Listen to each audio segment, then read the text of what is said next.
So, Dewey asked me to teach, and then I dodged him as long as I could. He talked about yes and no, and he said, here, I got a book for you. It's by Jeff Shinenberg. Okay, and so that's going to be, the basis for the class. And he, then I see all of a sudden it's how to make godly decisions. So the title changed a little bit, but it's really the same. Yes and no. What do you say yes and what do you say no to? This book was published, I believe, in 2014, so it's fairly current. Everybody comes in has to get one of these. Just write your name on. Thank you.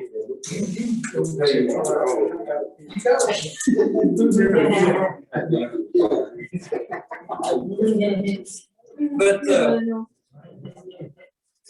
really what I plan on doing tonight is just using some global concepts involved in decision. Just globally. The emphasis has to be on godly decisions. Okay, that's reasonable here. But I will tell you, this class doesn't work without discussion. Okay. For the ones I know in here, you don't have trouble. So that's a good thing.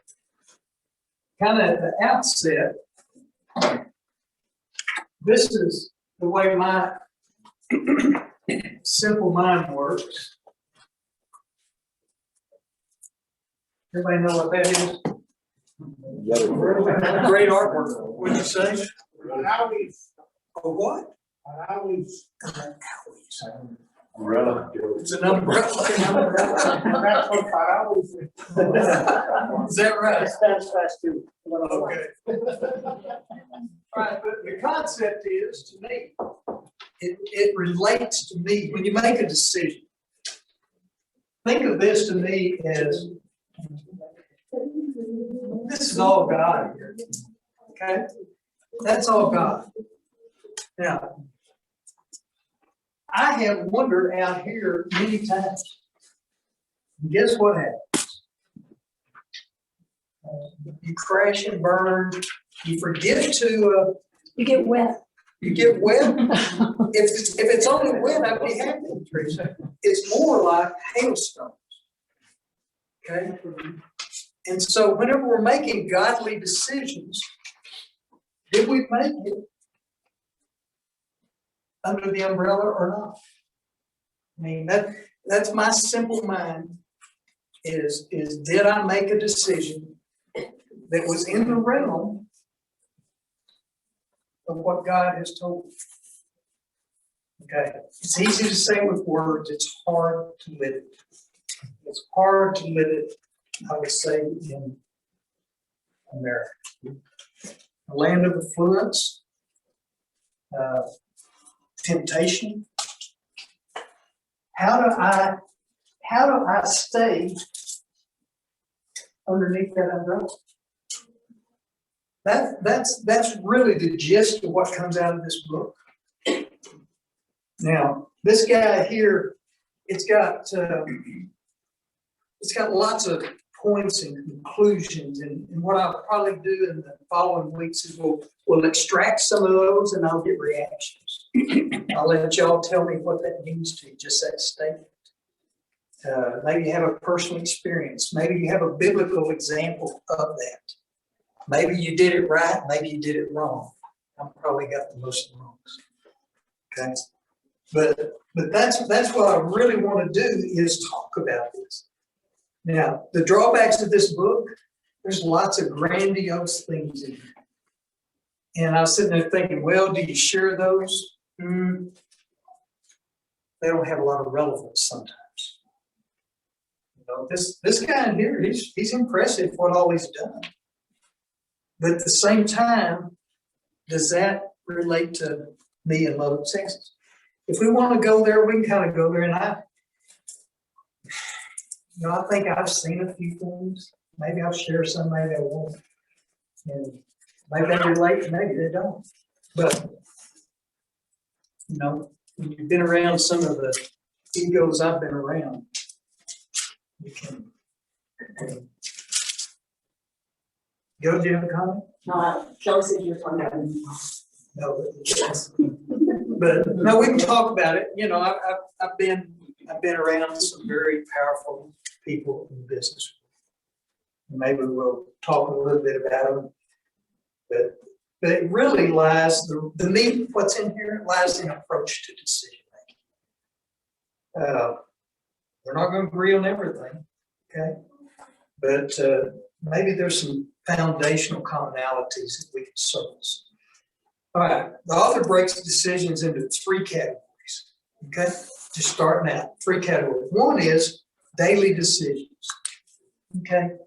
But when he starts talking about daily decisions, he's really saying, do I turn at the next light or do I wait another block? He doesn't spend any time on these mundane things. So that one you kind of throw to the side and you don't worry. But he's got 2 other categories that I think we can all relate to. And the second one is moments of tension. Okay? Come in. I don't know where the roll got to. Who's got it? Okay. Nobody gets in here if they're right. Moments of tension, okay?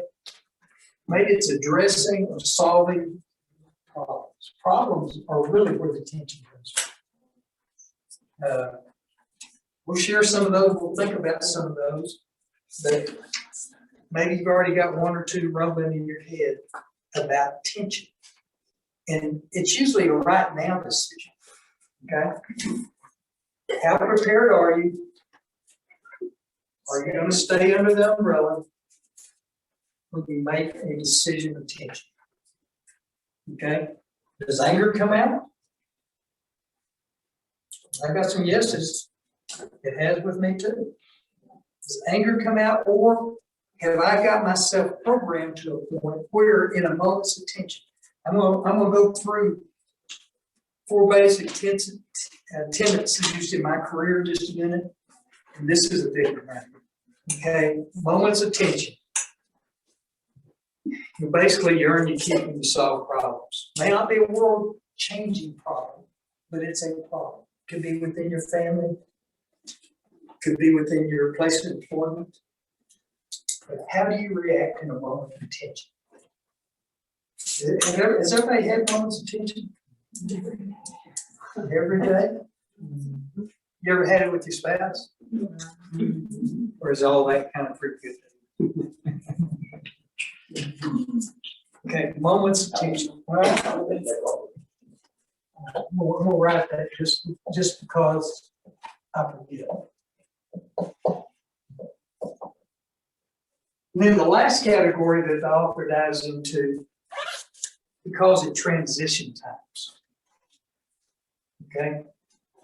They're typically deeply personal, and they will have a significant impact on their life. Okay? Transition times. Like where were you a missionary? Nebraska. Okay. A few other places. A few other places. Okay. And you made a decision to go somewhere else. That's the type of decisions that we're talking about. We're talking about when you're making a conscious decision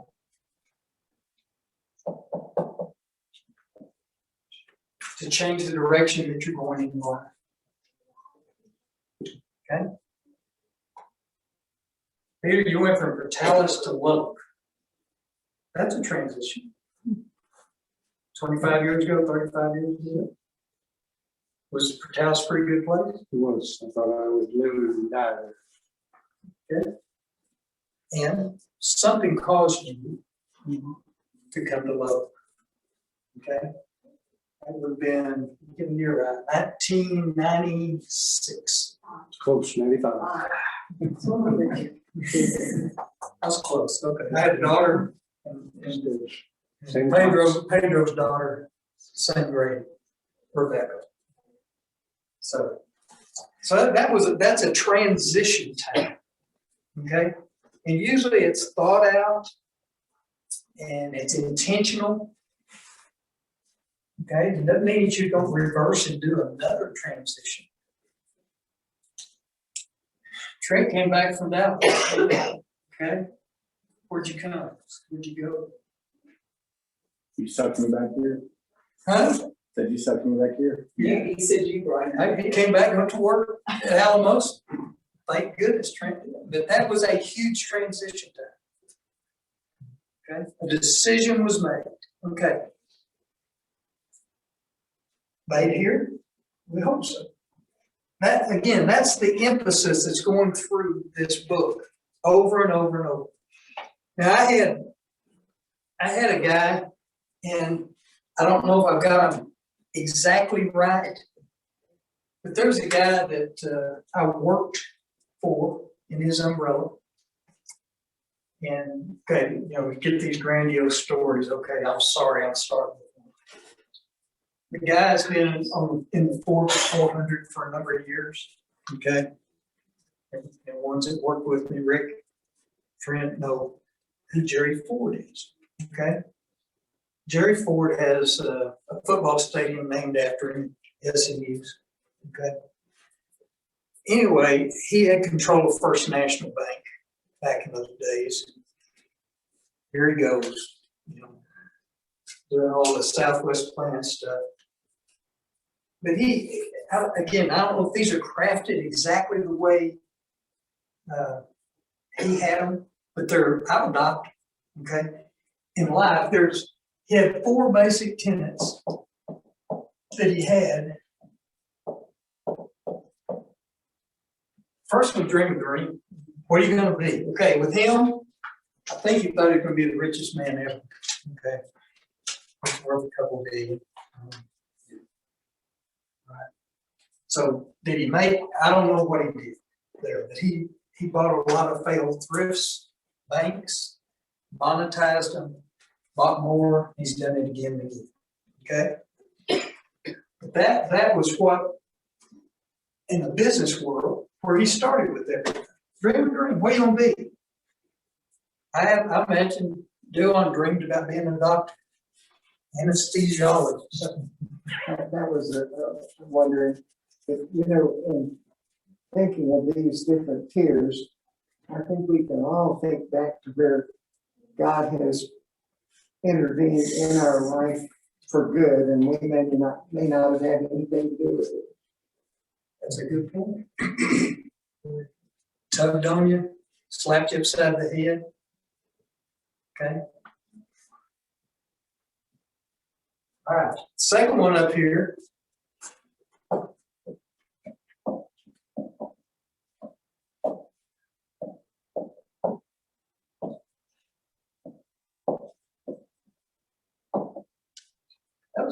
That's a pretty good tenet right there. Okay, who's going to be your very close confidant? Who's going to be the one that you ask about? Are you going to ask about the guy walking down the street over here? Is that who you're going to ask? Who's your close confidant, Peter? Well, I've been blessed with a lot of them. It's not one. That's right. Do they all have this umbrella? How many times did you go outside and trust? You don't.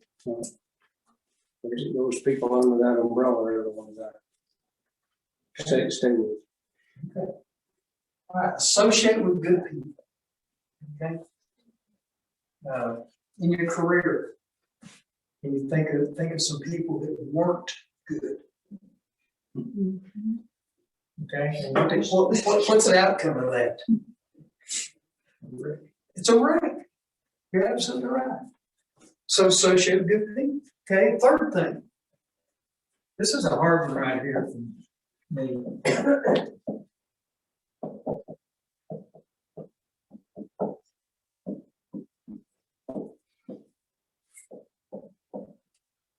Don't believe your own press. Is your ego in check?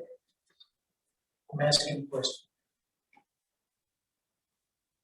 Whenever you start believing your own prayers, the world's gonna pass you by. You're gonna get left. You gotta be in a learning mode. You gotta be in that cultivating mode. Okay. Anybody have a comment about that? Okay. Somebody's heard us, yeah. I mean, let me ask you this question. When things are going good, we talked to Larry. Okay, Larry says he's gonna be 90 soon. About 5 months. 5 months, so he's 89. So Larry has lived through a lot of America, okay? All right? When, let me ask you this, when was America the most spiritual? Depression. There's one right there, 9/11. When else?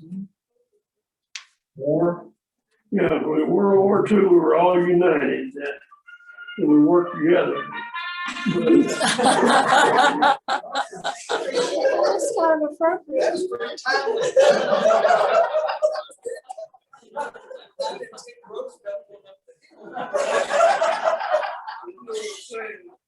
Wasn't all God. It wasn't all Our God. focus wasn't on Christ. Well, just kind of thinking about just a statement, and whenever 9/11 came, that day I was supposed to be in New York. We postponed it today. I still got my reservation for the Marriott, World Trade Center Marriott. Okay, it was crushed. It was crushed by the towers coming down. Okay, horrible. 9/11, horrible. And I've been to New York many, many, many, many times, and those are the harshest people, rough in every way, at least where I was. There's no please and thank yous. There's nobody opening doors for you. And we went back 2 weeks later, because that's the first time we could get back to continue our business. And you couldn't hear the cab horns honking. Okay? You did have people say thank you. Thank you for being here. And they opened the door for you. It was horrific. I mean, they had posters of all the missing people. We watched them, from 30 or 40 stories up, them sifting through all the rubble. When you see them all stop, they found the body, they had dump trucks lined up and they were carrying them over and putting them on barges. Okay, a time of stress, it was just, okay. So think about, how you make a decision about all this. There's a lot of transition times that came out of it. The last one up here, this is it's not just business, but you got to take that as well. In the business world, if somebody brings you something and you explode, nobody's going to bring it back to you the next time. If you get it early enough, you got a chance to solve it. You got a chance to lessen the negative impact. So with bad news, take it well. Okay? It's not, why did you do that? Or how could you be such an idiot? It's okay. All right? What do we need to do to solve it? How can we make it right? How can we lessen the negative impact? Anybody disagree with those? I mean, this is, my frame of reference is what you're getting. Okay? Okay, now, let's transition that just a minute. How do you put this in a biblical perspective? What dream are you dreaming about? Maybe confident expectation. May have faith, hope. Heaven. Okay. I'm just asking, okay?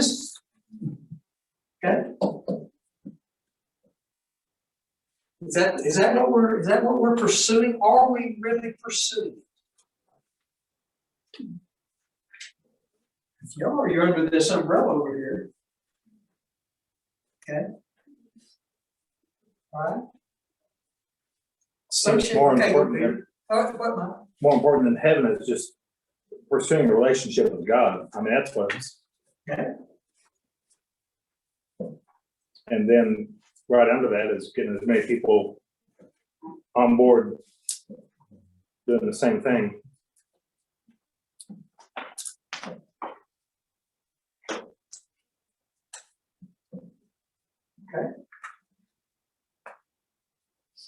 Peter, are you gonna say something? Well, I just started immediately associating those points with people in the Bible.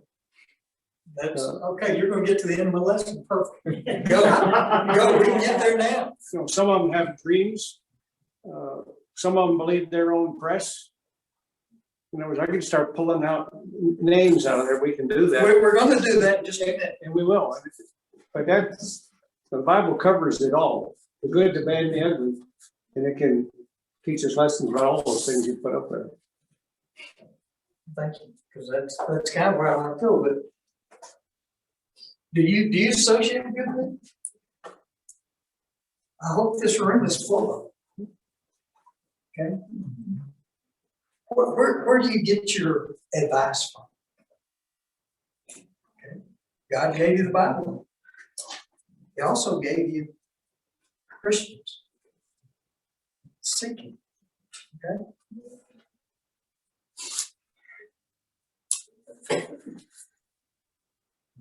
That right there, Peter is going to jump on the rich young road.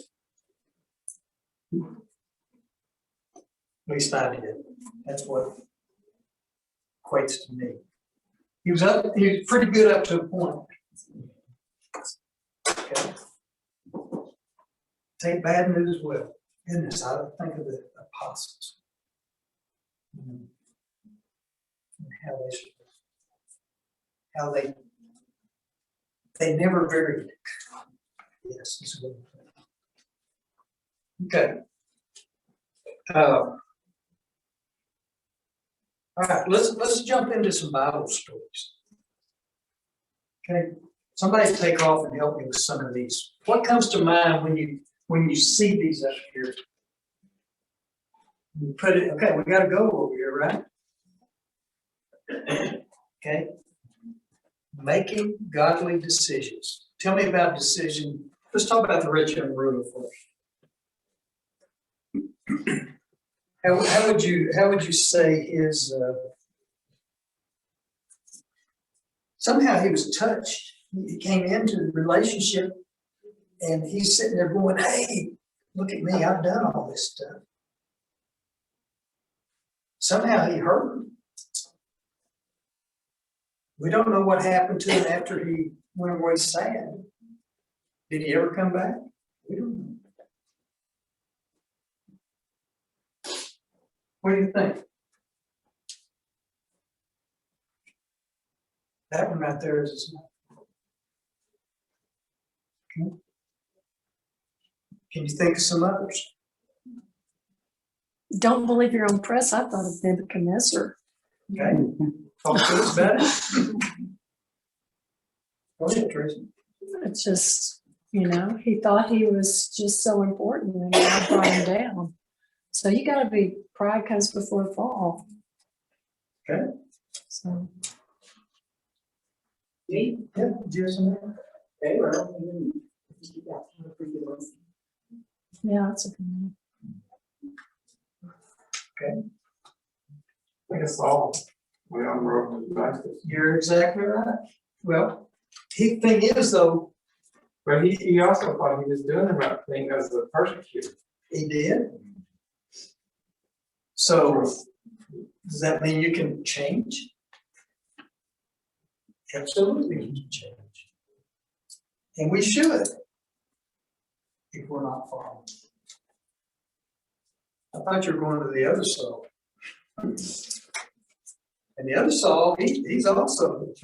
Mm-hmm. He gets crossways, doesn't he? He's pretty good for a while.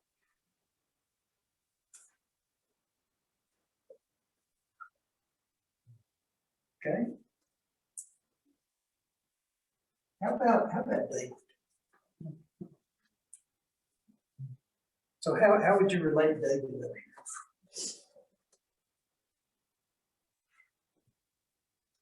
He definitely struggled with working on dress. He got some good.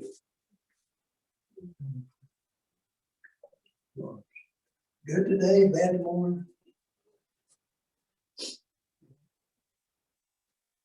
I'm so amazed that they say, man after God went home. I'm amazed at that statement when I look at all the bumps he had. 20 or 30 of his songs are just crying, whining, just, you don't even want to listen to him, he's so hateful. And then he can turn around and go the other way. He's a very complex guy. Okay, what's that say to us? That's what we are. There's hope. I hope there is. No pun intended. Okay. Give me some other examples. Solomon. Solomon. That guy went beyond David. Went beyond what? I mean, he went beyond David, like, I mean, he at first he was okay, but then that ego came into place. And I mean, 700 wives and 300 concubines just to extend territory, and just to expand and then That sounds like last detail. it came in context. You're right. Okay. Think of these, right? You're making decisions on those basis. All these people. Okay. How about, I think of the apostles. Okay. Judas excluded. Okay. They made an immediate decision to follow. And somewhere later, they made all the long-term plans. I am not going to stray. I have seen the Lord. Okay. I've seen the resurrection. Okay. They were pretty resolute after a point, right? Prior to that, you kind of, I want to sit next to Jesus. I want to be first. Peter's a great example of flip-flopping. Okay. Can't walk on water. I can walk on water. No, I can't. Okay. Who are these people? Had to learn. Had to learn? Yeah. Okay. Give me another good Bible character talking. I was talking about Job. Job? Okay. What comes to mind, Trent? Just taking bad news good. He had a lot of bad news that he had to look straight up. That is a great, I didn't even equate that. That is perfect. How much bad news did he have? A lot. Somebody said his wife didn't like me. How about Daniel? And why is Daniel? taking bad news well? You think he had already checked that box right there? Then by checking that box, he could, in a moment of tension, react accordingly. Esther's another example. Joseph. Yeah, there you go, on and on. Okay. Shadrach, Meshach, and Abednego. Even if this fire destroys us, Yeah, we're not going to bow down to you. we're not bound down to you. Yeah, it says, he saves us fine. If he doesn't save us, fine. Right? I don't try to spell Okay. Godly decisions. That's what we're gonna try to talk about. Really what I wanna do, we get some more up here. As we go through is, I kind of got broken between like love decisions, wisdom. Okay. So, I mean, that's kind of the way he's broken the book into. So we've got examples. We've got a framework. Okay. Anybody give an example of when you got out from under that umbrella? Has everybody always been under that umbrella? I didn't get under the umbrella until I was 16 years old. I didn't have the wisdom for God's word made available to me, modeled by my Okay, so you were not exposed to this umbrella. Let me just ask you a big general question. We've got two elders in here. So when y'all sit there, is that the basis of y'all's decisions, your meetings, I'm just saying it's gotta be, doesn't it? Okay, can you think of a time when everything was going good for you? And you forget that? And then we get old. And then you get old. Well, I mean, you know, I don't know, when I was 20 or 25 or whatever, I thought I'm stronger and knew everything, and okay. And I kept getting clipped. Okay. I think in retrospect is God's way to get my attention. Now, most of you know, and this doesn't relate, but it's a time that pulled me back to God was when our youngest was born. She blew a hole in her lung. We lost one. Okay, here we are, and Laura's born. She's a preemie, blow the hole young. She cried, you know. Everybody knows how intense she is. She was intense when she was born. Goes to the neonatal, which is brand new, back in '79. I think I've been there yet. Okay, getting a little better, getting a little blows another hole. Okay.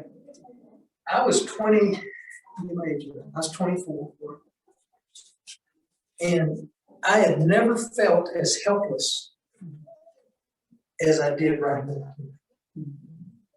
Okay? Helpless. I could not fix it.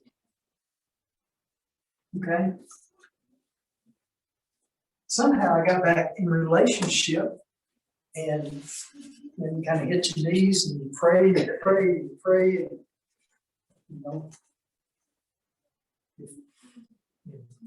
whatever your will is, but we really need this. You know, I was concerned about Gilda's ministry. So, not just mine. And guess what? That prayer was answered, but it kind of boosted our faith and belief. Okay. Now, is that a godly decision? Yeah, it is. Because I went to the power. I went where the power resided. Yeah, there's doctors there. I told the story that I went over from Memphis to there, and there's this girl. I'm washing my hands. And I don't know where I'm at. Is at the Old Health Science Center. And the cleaning lady comes up to me, you know, kind of looks like she's 18, long, black hair, down the waist. Attractive girl, till she wasn't, you know, American as such. And she says, you know, are you Mr. Rinehart? Nobody really calls me Mr. Rinehart. Yes. So, well, I'm your baby's doctor. And I was, the cleaning lady's my baby's doctor. Her name was Dental Quam. And she was Filipino. And, okay, the ironic part about this is my daughter has a premature oldest child. Here comes the lady in, and it's Dental Quam. That's her last patient. God's providence is all through our lives somewhere. You just look for it. I don't know if I was a Christian or not a Christian, but God sent that lady for us, to us. Okay. So, what I want you to think about this next week is moments of tension. What decisions have you made in moments of tension? Did you do it good? Did you do it bad? Okay. You know? Y'all are still going through it. You got little ones. Yeah. So, moments of tension and then transition time. We've all transitioned at some point. I've lived in love 3 times. Okay. All the grandkids here were never. But each one of those had some intense thought and expectation about what was going to be on the other side of that transition. Okay? And I just urge you, get tired of my umbrella, but I'm a simple guy. If the hailstones are falling, I don't want to hit the umbrella. Okay. Any other stories anybody wants to relate? Any other comments? What do you want me to do different? Well, I like what you're doing with the umbrella, because to me, an umbrella to me, it protects me. But I'm running the umbrella before God was running the umbrella. So I used it to protect myself, like you said, hail or rain or whatever. I was in control. Mm-hmm. And when I finally realized that I can protect myself even more if I have the Lord. You know, and when you put that up, that's what the first thing that popped into my head was that, for a lot of years, it was me. My umbrella isn't made out of whatever it is. I just tell you, mine can be shredded. Here's a reject life. Bombs. I don't know. Good. Thank you. Do I have anything else I want to say? Well, it seems to me that as Christians, we need to remember the mitigation of God in our lives. If we're under the umbrella, which I would say is the blood of Christ that He shed on the cross. If we're under this umbrella, He is mitigating our life and give us indwelling of the Holy Spirit to guide us on our way. And as long as we focus on those things, it's hard for us to be pulled out from under the umbrella.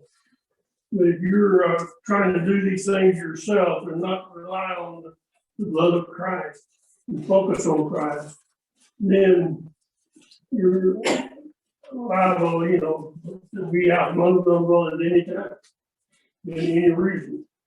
And I know we all have struggles, and I know all of you had some kind of struggle. I know my wife died in June of cancer. My oldest daughter was diagnosed in October of cancer, pancreatic cancer. She died in January. And I felt at that time there was no hope. My whole world had collapsed. And by going back to God and depending and allowing Him to work in my life, it helped me to remain steady, and continue to seek Him and His, And I think the focus needs to be on Christ, the blood of Christ, and we've got to realize that this is continuous as long as we're trying to do the best we can to walk being aligned with one. And I think this is something we need to, you know, you can talk about all these other things.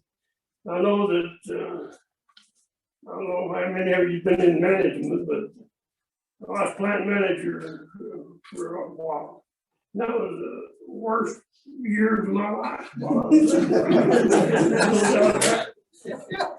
know, because when you're working with people, there's so many egos that are involved, that it's almost impossible. You got to not make decisions while you're emotional. You need to calm down, you need to go off and pray or whatever calms you down. You calm down and then go back and discuss what needs to be done, the decision. As long as you make a decision when you're upset and emotional. That's what they're trying to say. Yeah, that's right. Is have a plan. Yeah. And the plan is under that umbrella of God's. You brought up the spirit. Don't minimize ever. The spirit is what will keep you focused. How long, just a question, how long has Anita been dead? Doing What year did Anita die? 2009. Okay. My daughter died in January 2010. Yes, John. And following through on his comments about allowing decisions to be made right now, that's one of the joys, if you will, and the remembrance that we have at communion, that we have that relationship with our umbrella. All right, so again, we're going to take some comments. We're going to start with love next week. How love influences your decisions. Okay? Don't think about what you love. How you love. Is that acceptable? I appreciate the good comments. So who'd you have for Dream a Dream? You didn't list anybody. Dream a Dream? This was the jury for being the king of the. Oh, okay. A biblical example? Yeah. A dream a dream? I mean, Joseph came to mind. Joseph. And Jacob. I really think of the apostles. I think of the people of Israel. People of Israel? Well, when they were captive in Egypt, and when they were there, They did have a dream? At the beginning, they had that dream. And then they escaped real quick from their life. Because they were, everything went over their heads. Everybody from that whole generation died. So, How about God when he created man and woman? When he knew what the outcome was. Did he not know the end? Man would be fallible. But then he had the dream to have Christ and then have his church. But he had So, that. and he followed through. Yeah, absolutely. And we got heaven. I mean, just that's what Joe said. Well, that's our dream. All right, are we focused? You start to. I still have 10 minutes. I think. Okay, well, your comments. When it goes bad, then you associate with the good people, they can bring you back under that umbrella. So we're sitting here, we don't take it well, but we have bad news. And somehow God puts people in your life. He knows exactly when you need him. Okay? I'm sitting there going, we've got how many ministries here listed? Duane Kelly.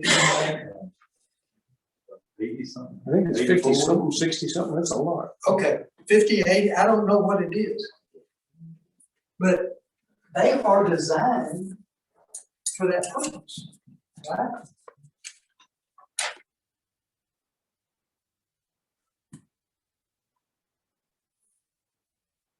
Okay. Anything else over here? He has in my life.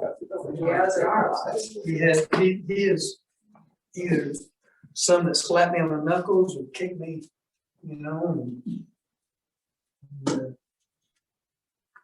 the, you know, the file cabinet is just full of these examples. As we get old.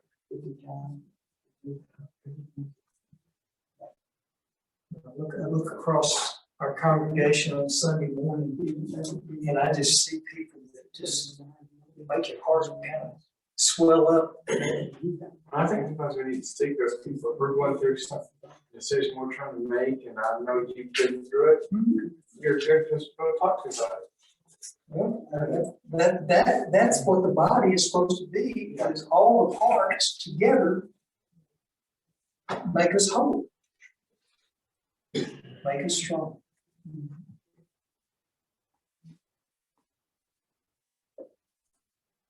Can we quit early? Nope. Yeah, we can. Let's pray right quick and then we'll be dismissed. God and Father, I thank you for the time tonight. I just pray that we've all been fed at some level. We pray we take your instruction, that we mold ourselves to react in a Christian way, that we know that you are the supreme in our life, you know, that you've given us Jesus, you've given us a spirit. Pray that we use all these resources to influence others, and that we strive to keep ourselves pure. Just thank you for this body of believers, and I do thank you for the strength that I get each time we meet. And it's in Jesus' name. Amen.